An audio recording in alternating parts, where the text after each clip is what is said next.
Em Long Họa Mi xin kính chào quý anh em nhân chơi chim trên mọi miền Tổ quốc. Hôm nay ngày mùng 8 Tết, tức là ngày 24 tháng 2, chào xuân 2026, em tiếp tục lên cho anh em một mẫu mộc bổi già rừng ạ.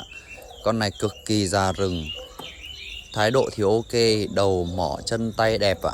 Sau đây là video em nó, mời anh em chiêm ngưỡng. Anh em kết liên hệ qua số điện thoại 0369 832 789. Đi qua cho anh Long xin 5 giây, ấn một nút like, nút đăng ký kênh để theo dõi chiến binh sau. Em xin thành cảm ơn ạ.